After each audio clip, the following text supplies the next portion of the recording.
Welcome to the Real Estate Pros Show, where we interview real estate investing professionals from coast to coast, as well as the service providers that serve the real estate investing industry.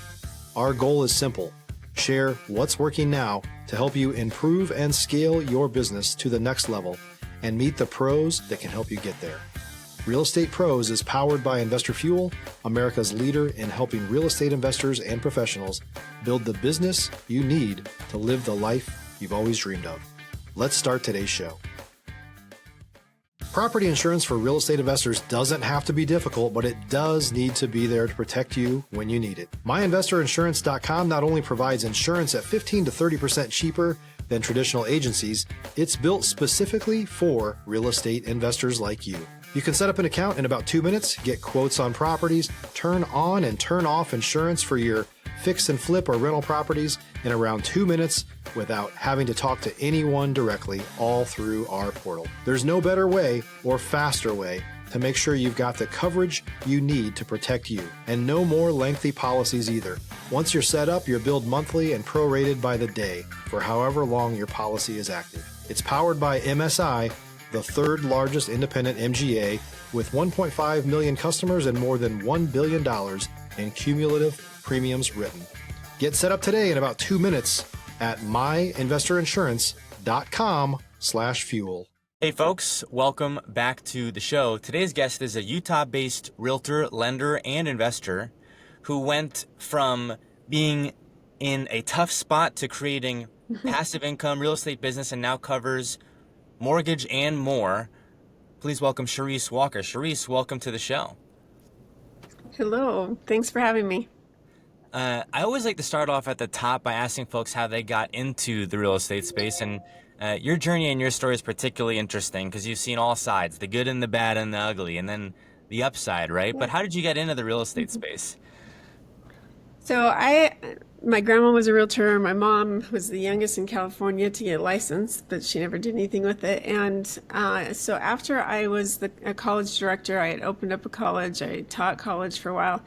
I had got to be a stay-home mom for the first time I'd always wanted to be. And we were in a very, very tough spot. I'm not one to just sit home and be the stay-home mom, so I wanted like a sidekick. So I learned real estate investing for about a year and a half, just lots of YouTube videos, lots of other things.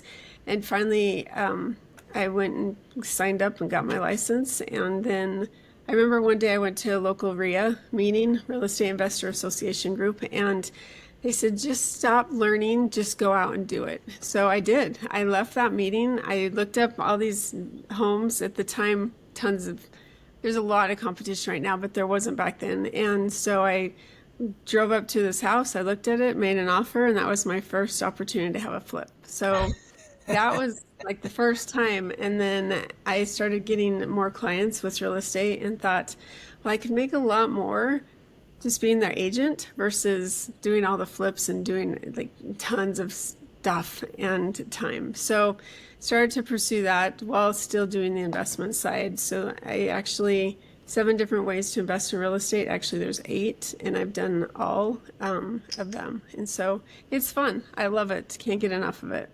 Me too. I'm in the same spot. And particularly since you've had some tough losses and you've emerged from them, I can say someone who's done that has to really have a love for the game to not just say, I'm done with this, right? Yeah. I will tell you right now, if you ask me, I'm done with being a landlord. It's been a tough road the last couple of months. So. Maybe no landlord. Would you ever though do passive investing and do property manage, like outsource it to property managers, that type of thing? Or are you just done with it entirely? No, I'm done. And the reason why, like all the homes, and I could do a better job managing, and every 6 months go in and just charge them. Like I told them, I just have this bleeding heart, right? And so I like, hey, you need to fix this, you need to fix this, but I should have just fixed it and then charged them for it because they're still in the house, and either they move out to stop destroying it or they pay for the repair so it doesn't leave us high and dry. Stop living on an island and join the #1 mastermind in America for professional real estate investors. Investor Fuel is a community of hundreds of the nation's top investors working together to build stronger businesses and better lives. In addition to the amazing community of real estate investors acting as a board of advisors for one another, Investor Fuel members have access to 100% funding on purchase and repairs for our members only, a health insurance program, and benefits and discounts that more than pays for the membership of most of our members, meaning it's actually costing you money to not be a member of Investor Fuel. If you're looking to scale your business and build a business that allows you to live the life of your dreams, please visit investorfuel.com today and book a call with our team.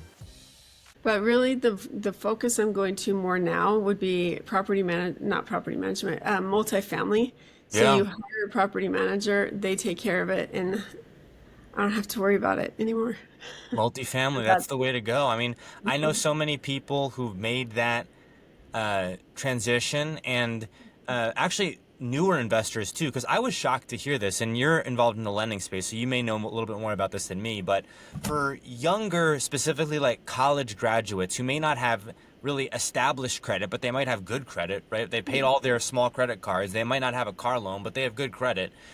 I've spoken with a couple lenders who said that there's a way for them to get like duplexes and basically house hack, specifically if they have someone else who may be in on it with them, and they could both be on the note. And so I was like, really? Because to me, I'm thinking, well, duplex, that's got to be in a different price point, right? It's more expensive. But actually, there's ways to go there. So I think it may actually not just be a way for folks to transition from, single family to multi, but also to even get in, specifically younger people. Yeah, 1 to 4 units. When Biden was still in play, he created this law, but it existed before that too, where you could, yes, you can move in. And the thing is with duplexes or triplex or fourplex is you actually can qualify for more if there's an actual functioning kitchen and laundry room and stuff. And so if you were to have, like, they can take 75% of the potential rental income, and that actually helps you qualify for more money. So if you imagine if you have 4, that's 3 more rental income properties. So you can qualify for a little more. And it's nice. If you do multifamily, it's more of an LLC. So you're not even qualifying based upon yourself. You're qualifying based upon the company. So in the words of Grant Cardone, like, he used to say you could start with a 16, but now he's like 32 is the minimum now. And just because of your economies of scale. So there's so many different ways. Like, there's a lot there that you can unpack.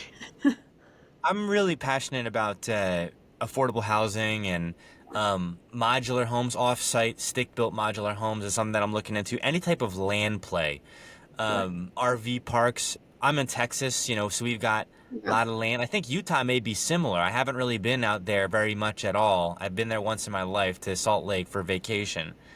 But a lot of land out there in Utah too. So some of these plays have to be pretty common out there too. Not as much in Utah. Southern Utah, next to Moab, you're starting to see a little more. And St. George, there's a few more RV parks popping up. But the cities, it's a little more difficult. I know in Texas I have a lot of real estate investor friends because, again, I'm every Wednesday I'm on this podcast or on a meeting with them. But there is a ton of RV parks in Texas. And A lot. very lucrative. Yep. It's like the red car theory. Like, you see one red car and then you see a bunch of red cars. Yeah. So I had a guest tell me, there's a bunch of RV parks in Texas. Like, if you're not in, and before I got my real estate license, I was a distressed property guy. So wholesaling, working with people that were, potentially in difficult financial or maybe an heirship or a probate, right?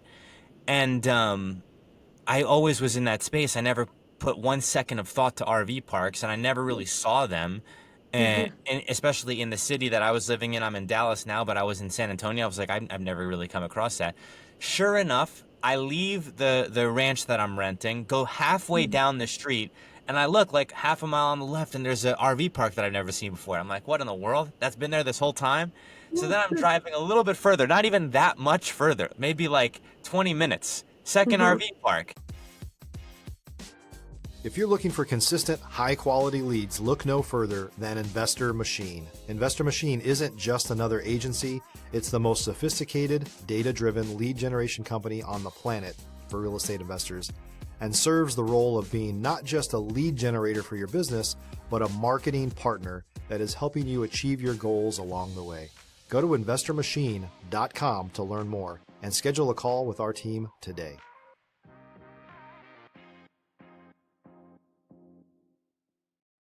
So I'm like, okay, there's RV parks all around me in these, I guess you would call them buffer zones or like transition zones from the city to the country.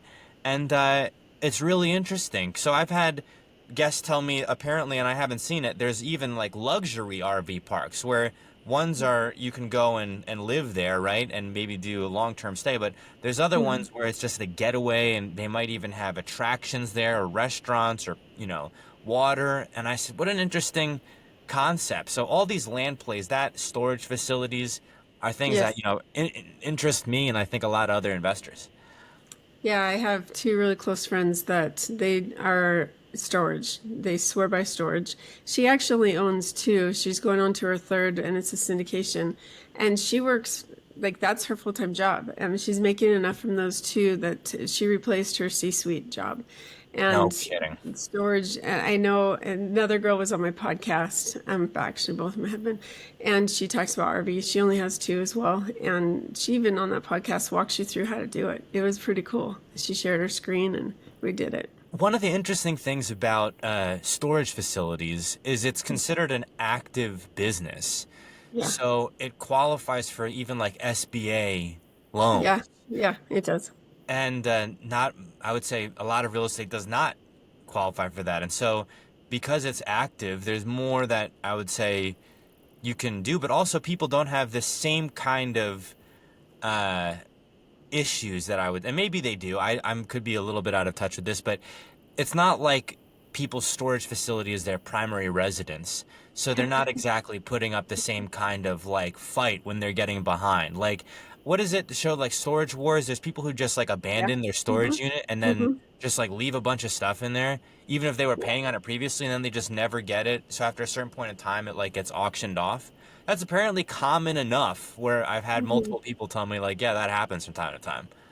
Yeah, it's actually, there's no toilets, and like I said, for me staying up till super late this morning, actually working on a house, trying to get it ready. And there's no toilets to fix. There's no carpet to get the urine off of, like the pet urine that they have. It's very simple to get out, and anything that's in there, if you end up, you get to keep it and sell it yourself. So, I mean, there's so much bonus and great things with storage versus a buy and hold house. Are there any other real estate plays that you find interesting or that you've had people talk to you about? Yeah, so this was during the big boom of 2020 to 2022. But I had a client that she does land flipping. And so she bought a plot of land, and a month later, she bought it for like $280,000. A month later, multiple cash offers at $400,000 or higher. And a month, she didn't do anything. She didn't do anything? She did nothing to it. And the crazy thing was they didn't even have their loan set up with the company to be able to pay it off and get a payoff amount. Like they had it took an extra week, I think. Started, yeah. Yeah. So In the world? So it was crazy. They did very, very well, and they've done that twice. Good for her. I was gonna say that she improved it or rezoned or added utility or something, connection, but turned it on. That's incredible. That is incredible. Well, good for her. I gotta look into how she's doing that. Was that in Utah? Yeah, it was. Wow, that's impressive. That's impressive. I gotta look into that. But the land plays are interesting to me. I mean, I'm a runner as well, and I like to do basically any like cardio exercise. So I've seen, this is funny, I've seen pickleball courts pop up as if it's like a harbinger for a commercial residential property. Like if I see pickleball courts, I'm thinking there's going to be a apartment complex sprouting up, or maybe like multiple of them right around there. And so I've seen this, particularly in the areas that I've lived in Texas, enough times where I'm like, the pickleball facilities are in cahoots with the real estate developers. Like somehow they know, or it's been approved or something. So I think like if you could put in like a pickleball court or, storage facility, RV park. I'm new to this land flipping concept. That sounds incredible.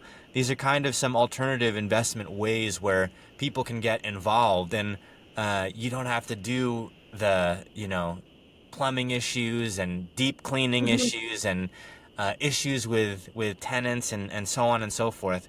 I think it's interesting because most people don't even consider that to be real estate plays for the average person. They're not thinking about, storage facilities or land when they're thinking about real estate investors, but it is very common. If you're a new or newer real estate investor looking to launch or grow your real estate investing business, please check out Investor Fuel Club. It's a coaching community, but unlike anything you've ever seen before. And you can actually partner with members of our mastermind from coast to coast on deals right in your market.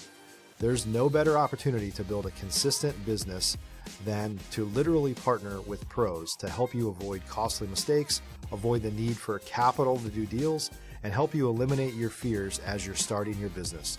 Learn more about Investor Fuel Club at investorfuel.com/club. I want to pivot a bit here, Charisse, and ask you about the lending space. So I know you've been involved in the lending space and probably seen some trends over time. And I think specifically being a guy who's involved in distressed property myself, there's a lot of people who will get, construction loans and hard money loans, but also being a residential realtor, everyone pretty much in that space is going conventional mortgages. And then in the multifamily space, you've got like DSCR loans and so on and so forth. I'm curious, do you have any kind of affinity towards, or maybe being a flipper yourself, hard money, towards a specific type of loan or something that you've used a lot of or you've had clients use quite a bit of? So I'm a little asterisk. I've been new to the lending. So I've had my license, but I didn't do a lot with it until this year, actually. And so I got it to actually do more refinances for my clients, but those interest rates just are not going down. Yeah. So we're going to put a pause on that. But yeah, I was with a company that we could have done all of those things, but it's just a tough market right now. The interest rates are super high. So mine would be more for just first time buyer, they're purchasing a property. And so that's what I focus on because the brokerage I'm at. But yes, the DSCR, the hard money lending, the flipping lending, I was able to do that the last company that I left. What's your perspective on people who are realtors that may also want to be lenders, or maybe both? I don't know how it is in Texas, which is where I'm at, and I certainly don't know what it's like in Utah, but is it common for realtors to also be lenders? And if you are a realtor, can you do the lending side of the deal? No. So it depends on who you're with. Like my broker now, the guy, for whatever reason, his legal advisor said I cannot. So I was my last company as well.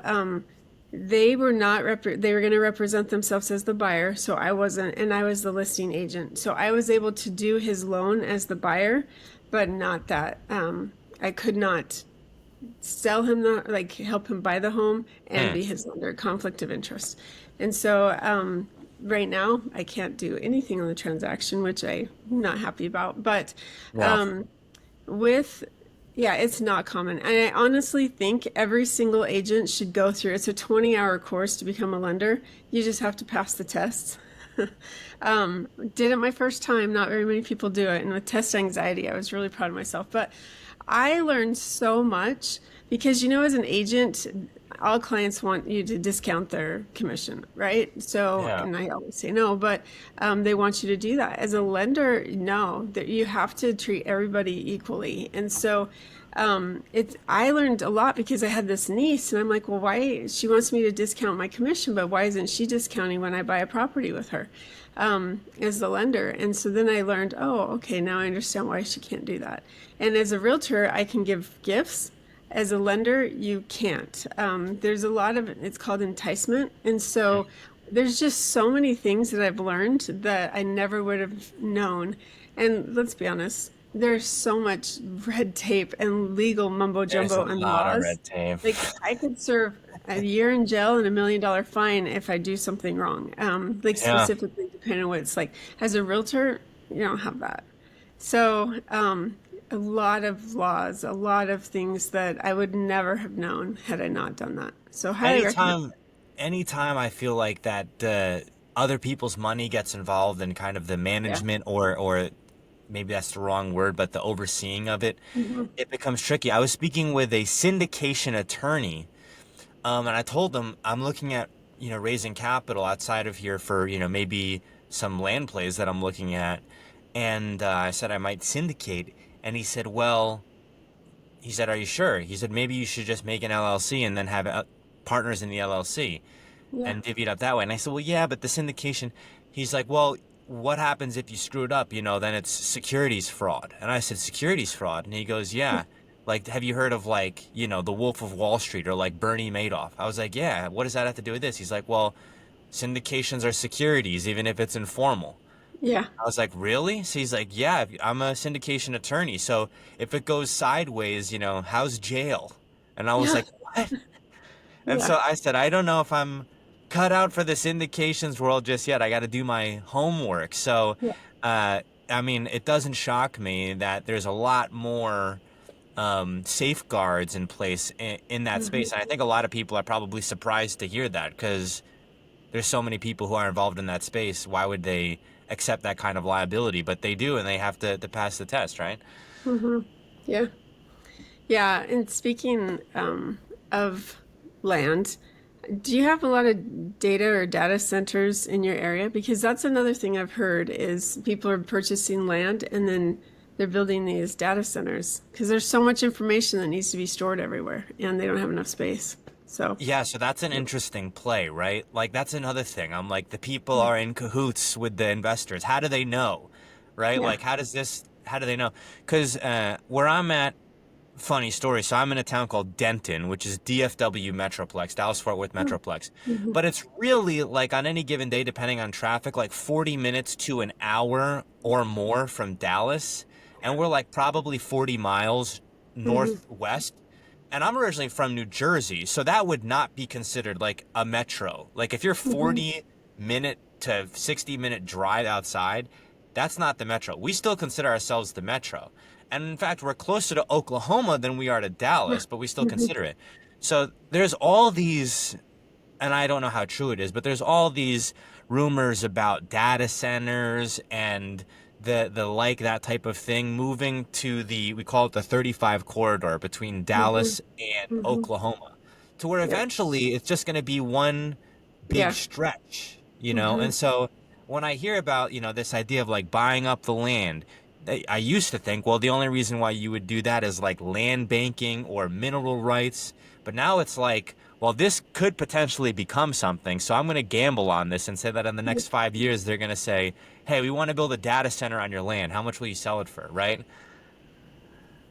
Yeah, that's actually because I have two siblings that live right in your area, and it is that whole stretch right there. Even 3 years ago, I remember I had gone out to Oklahoma because that's where I was going to start focusing on investing and flipping homes and things. And I remember talking to a guy, and he runs a flipping business now and making millions of dollars. And I remember having a conversation with him. He's like, "Why are you even looking at Oklahoma? That's a weird one." And now it's been discovered. It's So amazing, right? crazy. What Yep. are you looking at? Oklahoma City? Where were you looking at? Yeah, Oklahoma and Tulsa. Yep. Yeah, it's incredible. And I think what's interesting about it, there's two things. First, the tornadoes are interesting. I've been through now 2 tornadoes in Denton. Terrifying. I said, this is crazy. Do you guys just live through this? This is just a normal occurrence? Like this happens annually and this is acceptable to you? This is insanity. This is craziness. Like this thing touches the ground. You can't see anything. You're thinking, well, this is it. This is how I die. And then you wake up and there's like, an extra cow on your land and a shed missing and like damage to your car. And you're just like, oh, we'll file an insurance claim. And then you go to work. Like, that's insanity. That's just crazy. But that's interesting. But then you also have what I would say is by greater standards, still very much cost-effective housing, right? Like, you could It is. probably find, and I don't know exactly where it is now, but you could probably find, flipped homes for the mid-100,000s, right? Versus in DFW, you're looking at like $350,000 to $400,000, and I'm not sure what it is out there in Utah, but it's probably higher than that. 550. Oh Yeah. yeah. way higher. Yeah. And so you could go buy like 2 or 3 single family homes in some of these areas in Oklahoma Yeah. for the same thing. And because of that kind of extension of DFW and then Oklahoma just expanding on its own, it's a great, it's a great investing opportunity. Charisse, we are coming up on time here, though.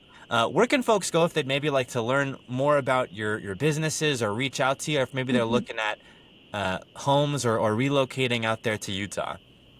Yeah, so Shocker Homes, CHALKER homes.com, you can go to, or if I teach about real estate investing, so flyfreeretiree.com are the 2 places you can go. Charisse, thank you so much for coming on the show here today. Yeah, thanks for having me. Thanks for joining us for today's Real Estate Pros Show. You can learn more about the amazing benefits of the Investor Fuel Mastermind community, including surrounding yourself with hundreds of other rock stars, 100% financing for your deals, and members-only discounts from vendors you're likely already using that, as a member of Investor Fuel, will save you more than the cost of your membership. Visit investorfuel.com to learn more. If you're interested in joining us as a guest of this show, please visit investorfuel.com/pros to apply. You can also check the show notes for access to free resources, how to get access to world-class lead generation, and much more. Don't forget to subscribe so you never miss another episode. Have a great day. We'll see you on the next show.